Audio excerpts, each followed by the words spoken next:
2,000? Yeah. Excellent. So it's not bad. Excellent. So what are we looking at rent-wise on here? About 200 and something? Going up to 3. But yeah. Going up to 300. Yeah. 1,300. All in total, you say about 1,300. That's a good income for a small property, your first property. Rewind. So here we are. I've come up here in Peterborough to see Tatiana and Vivian. They joined with Revive. How long ago was that? Would you say? February this year, so a couple months. And you first started off in a different. Was you looking to source, or when you first started? So I first started off looking to do rent to rent, but we thought for cash flow, sourcing might have been a better option. But with my property management background, I felt I leaned a little bit more to the rent to rent because it correlated with property management, in my opinion, a lot more. So I got my first property. So yeah. Excellent. Vivian, as well. You're looking to get into property. Exactly. So we decided to team up more or less and work alongside each other because she has our experience in property, and me being quite a handy guy. It can be quite beneficial for both of us. Perfect match. So it was very beneficial in this particular project because when it came to painting and changing extractor fans and doing all of the handiwork around, I would have been charged an arm and a leg to do it if I had to hire somebody. So yes, thank you very much for that. It was very helpful. Excellent. So, how did you find the whole process? Obviously, you've been in property before, and rent to rent's a new kind of strategy for you. How did you find the process of calling agents and landlords, things like that? It was long, and at times it was very disheartening, just putting your best foot forward every day, making phone calls and being told no very, very, very, very, very often. It made me appreciate the one yes a lot. Mm-hmm. But yes, it was very, very heartbreaking at times to get up and make the phone calls just to be told no. But in the end, it worked out. So. Mm-hmm. Would that be one thing that held you back, you would say, from making them phone calls? Yes. My friend is doing life coach, so occasionally we have conversations, and I was telling her the other day that I'm beating myself up because I know I can make more phone calls, but because I've been told no so often, I find that I'm dragging my feet sometimes. And she's like, you've been told no a lot and you keep calling, so yes, you can make more phone calls, but just celebrate the small wins. So I've been celebrating the small wins. But yes, definitely, to answer your question, it has held me back a bit, yes. Yeah, I remember when I first started. It's easy to forget because I've made so many now, and it's kind of a natural thing. But it's great to hear my mentees when your side of the story, where it's like me starting over again. I remember what it's like. It is tough. Yes, it was there's all a light at the end of the rainbow, guys. There's a light. Excellent. So, okay, how are you finding the phone calls now then? Still difficult. Yeah. This was one yes, but it's still very difficult. But I find it a tad bit easier now because I have one property under my belt. I don't want to say people are sheeps, but in my opinion, people are sheeps.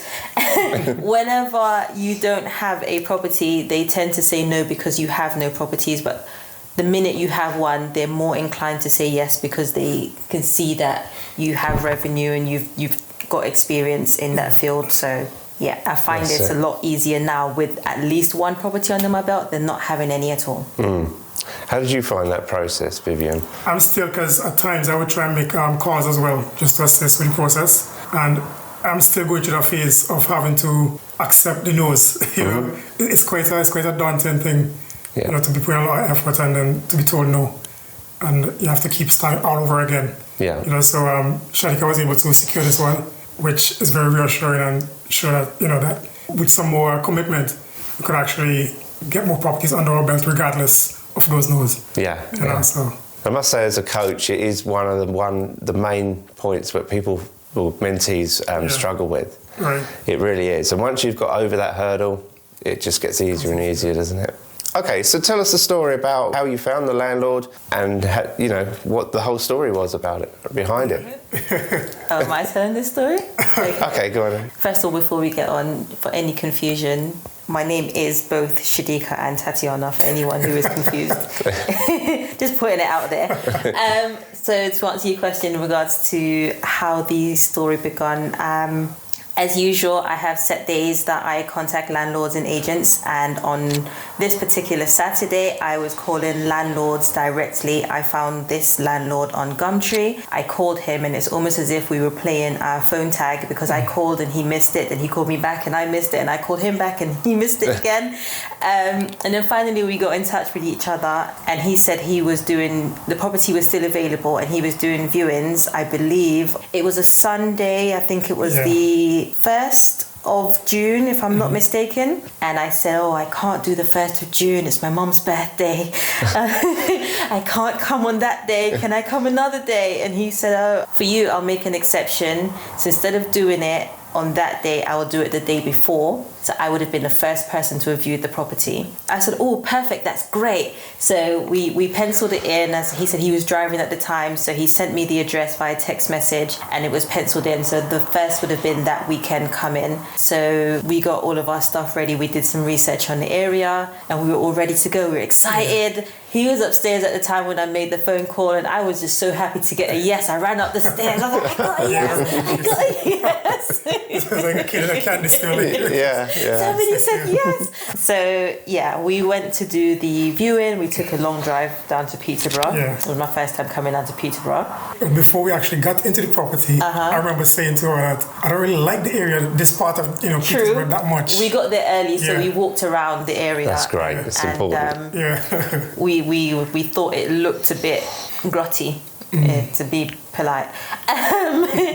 Then we finally went into the property and it was nice, but we didn't think it was fit for purpose. And when we got to talking to the landlord, we explained what our business model was, and he agreed it wasn't, the area didn't really suit and the property didn't really suit what we intended to do with it. And me being a pushy little young lady, I was batting my eyelashes and I was like, so do you have any other properties? And he said yes, he had another one, but it was on the verge of being let. It's just for them to sign contracts. I was actually asking a follow-up question to see if he had any properties in addition to that, but it seemed as if that was the only one at the time. And he kept saying, yes, I have this one, I have this one. And I was like, in my head, I was thinking, I understand you have that one, but do you have any others? And then he said that he would be happy for us to view it. We've already come this far. He'd be happy for us to view it. And I was like, I'm already here. Why not? Let's do it. So we got the postcode and we drove to the other property, which would be this property. Yes. And I liked it a lot more than the other one. And he said that for the right price, he would be willing to let us have it, because we expressed that we are two young individuals who are starting our own journey, and he admired that, and he openly said that he admired young people trying new things. So he said he would be happy for us to take it off his hands. I said I would have to go back and do my numbers, because I initially did my numbers for the first property. So he said that's fine. He gave us some time. We went back and we did our numbers, but for the price that he wanted it for, the numbers didn't really add up. So as much as I got a yes and I wanted to take the property, unfortunately, I had to tell him that I had to decline. And then I went on my knees and I prayed. I said, Lord, I really want this one. And then a week later, he messaged me out of the blue. Said that the other deal fell through, and if I want it at a lower price, he'd be willing to negotiate. Wow. Amazing. There is hope, guys. As you know, like in the mentorship, when we've been talking about the power of building rapport with the estate agents or landlords. So, even if you think the property could be a no, it's worth going along, like you did. And once you get to know them, then one thing leads to another, doesn't it? Excellent. Again, something else that we teach is to look at the property, and then we'll go back and run the numbers, because again, you don't know where things are going to lead. And what did you find on the numbers? What are you expecting to get with this property? What were you expecting to get? So because I remember initially we were trying to make sure at least with 50% occupancy, it can be profitable. So in a situation where we can at least break even or have some profit at the end of the month and still cover our bills and all the other stuff. So initially when we ran the numbers for the price he wanted, I didn't check those boxes. Yeah. You know, so after he decided to take it for a lower price, that was I pretty much put everything within our ballpark more or less. So we pretty much went forward from there. You know, yeah. Okay, so excellent. So what sort of occupancy are you looking at and the income through that? Your profit, what sort of profit are you looking at say, 75, 80% occupancy? Ideally, yes. We aim between the 50 and the 70, ideally first. Let's break this down then. Ooh, so, okay. come Put my mathematician hat on. So what are we looking at rent-wise on here for this property? That we're paying the landlord. Yeah. It's 900. 900. And do you know roughly what you think your bills are, your outgoings, expenses? Well, I think 55 for electricity, or 57. The council tax was one something.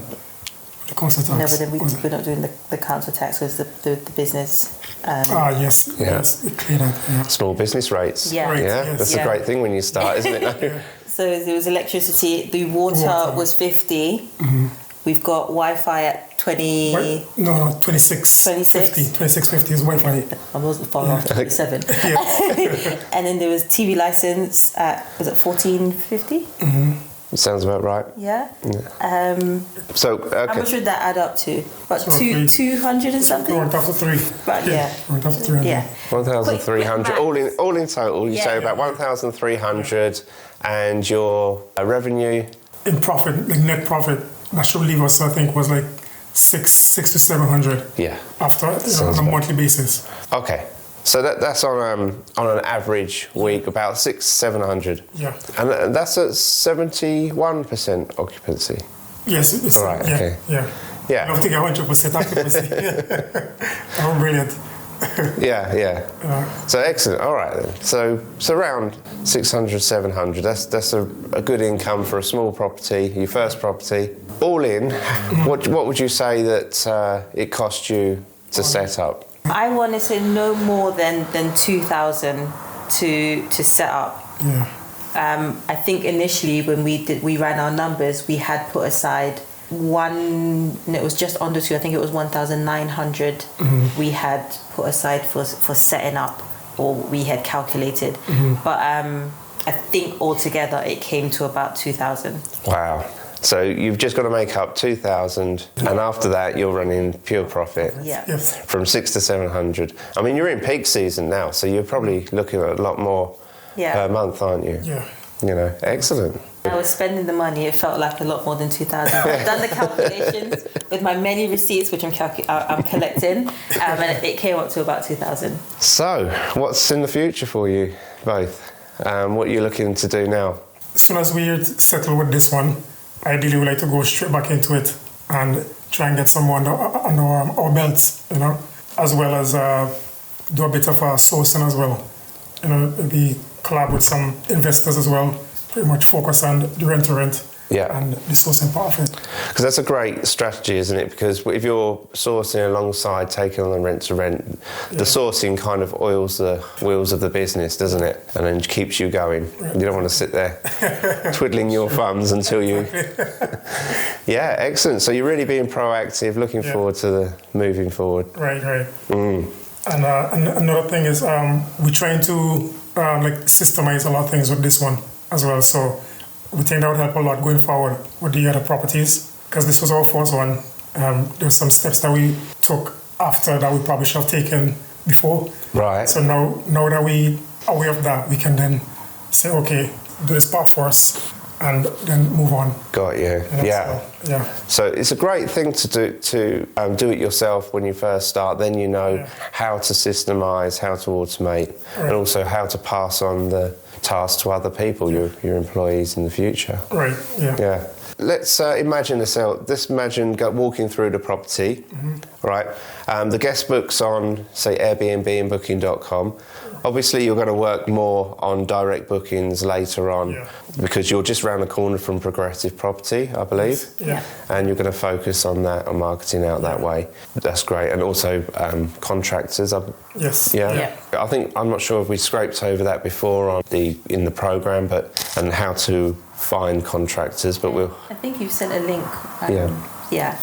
Okay. We scraped over it. Yeah. Okay, but obviously now you're on the next stage. We can go into that. Yeah. Okay, so imagine yourself. We're outside. The guests have booked, and there's an automated system on Airbnb, and they know where the property is. What greets them when they first arrive at the property? What do they see? Car park. What, inside or Yeah, outside? so they have free parking. How do they get into the property? Yes. How have you systemised that? How have you gone about getting them into the property without you having to physically come here? Okay, so first of all, I've given a full description of how to get here on the Airbnb, because I don't know, on your way here today, it brought you a little bit further down. So if you put the postcode, it doesn't bring you exactly to the property. So I've actually given what I consider very clear directions on which road to take the right on and so on and so forth. But in terms of what greets them when they get here, do you want to chip in? Yeah, so what greets them, first thing they would do is there's instructions on the Airbnb website that directs them where to find the key safe on that. Yeah. So they can have entry into the property. Some cookies as well. So what I've done, I've given the description and full information on how to get here, where to park and so on and so forth, but I don't actually provide them with the key safe code until half an hour before their check-in. Yeah. So I can be sure nobody's actually checking in before check-in time. Excellent. So yeah. So I write that in my introduction to them so they're aware. Not to worry, they will get it, but they will get it half an hour before check-in time. So now we're on key safes, and what about if, the guest lost a key, for example? There is, we have two key safes. So there's an emergency key safe that is located somewhere else. We actually have a third option because our landlord lives 3 minutes away from us, and he is such a lovely young man. He's offered, if there are any emergencies, that he would come and provide access or look after the property for us. So that's option number 3. Just in case they lose the backup key, there's a backup for the backup. You've both landed on the gold mine here. You could employ your landlord. So I walked around and I'm really happy. The place looks absolutely stunning, and it feels really welcoming. Yeah. And you walk in the door, it's a clean, new-looking build, isn't it? What was your thought process on the first bedroom, on the beds, for example, the type of beds and things? So we've got Ziploc beds, solely because it gives you the option of making them 2 singles or a double, depending on the guests that are here. And because though it's a 2-bedroom property, we wanted to be able to host more guests. And with that type of bed, it gives us the opportunity to do so. So in both of our bedrooms, we have Ziploc beds. Got tongue-tied today. But yes, we have 2 singles that can be converted into doubles in both bedrooms, and a sofa bed in the living room. And what about linens? And what was your thought process on the linens? Because obviously we went over this as well. So linens, I thought I could get really easily, but that wasn't the case. I actually ended up getting linens from Dunham. Luckily, they were on sale. I caught the sale just before it ended. On the day it ended was the day I went in, and I got all of my linens there, the hotel style quality. So I got my pillows and my linens from Dunham. Okay. And how many extra linens? Because obviously you're going to have a changeovers. And Yes, I think it was 4 sets per bed for the time being, because that's what I can afford. And as time goes on, then obviously it will increase. Sure. But for now, I got 4 sets per bed. Okay, you got the keys. We're going backtracking a little here, but all right. So you got the keys, and how long before you getting the keys did you move in? Yeah, so when we got the keys, we pretty much came back to the property, did our own assessment to figure out what exactly needs touching up, like the painting and stuff like that. So I pretty much made a note of everything I need to do. And the following day, I was like, I'm going to come straight back up and get started straight away. And I managed to get one of my friends as well to assist me, because he was excited for us as well, so he decided to come. And I started cracking on with the painting. There was a little bit of holes in the walls, fill out the holes and sand it, repaint. Extractor fans had to be changed as well. Getting new white goods, that was another thing on my list. televisions as well. After getting those things, I spoke with Sharika just to try and have a better understanding of what her vision. Yeah, after collecting the keys, I decided to come back here with Sharika, make an assessment of everything that needs doing. So just to name a few, painting, and there were some holes that needed filling as well. White goods, the extractor fan needed changing. And also, I pretty much cracked on with that the following day with some assistance from one of my friends as well. Yeah. He was quite excited for us and he decided to come. Pretty much cracked on half a day really, because I would come from work and come straight here, take my hour or so to get here and start working straight away, and having to source white goods as well. It's a bit of a hassle, I'm not gonna lie about that. And heavy, it was quite heavy.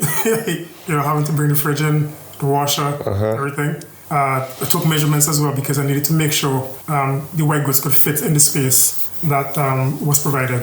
And yeah, again, what I did is I consulted with Sharika just to make sure that I understand her vision of what she wanted the property to look like. So that pretty much worked in line with what I was doing. And she pretty much came up and did her part of it, decorating, a bit of cleaning with her aunt and her mom. So that's quite good. Yeah, we were the dream team.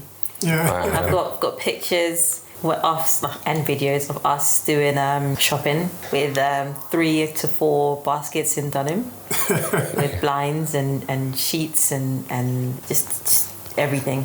And then when I left Dunham, I went to B&M and I got more ornaments and I just kept going. My car was loaded. So I came down here, unpacked, and I was like, okay, let's clean and let's put everything up. And that way I can see what it looks like and what else is needed. Okay, so you was up and running? Ever since I got the keys, I think this weekend was the first we've slept. Yes. Wow, really? The first we've slept ever since. Proper sleep. There was always something to do. And I think it was even harder, but I don't know about anybody else, but I struggle with social media and content creating. So having to do that and still doing everything here, I'm like, where do I find the time? Mm-hmm. So yeah, it was a struggle. That's good. We've made it. Yeah, it did pay off for sure. Yeah, because that's one thing that we teach on Revive as well, isn't it? I keep emphasising the importance of marketing yourself out there. Making sure we stay present. Good. All right, so you got a couple of guests in already? Yes, we had our first guest over the weekend. So and we have a few that's booked for the coming weeks. That's very good going. Yeah. Very good. Had a lot of inquiries from the date that it went up until now. Yeah. A lot. I know that Airbnb would have probably put us at the top of their list because it was a new listing, but we did get a lot of inquiries. I'm not sure it was because we had it at a discounted price because we were just listing it for the first time, or people were just really impressed by the pictures.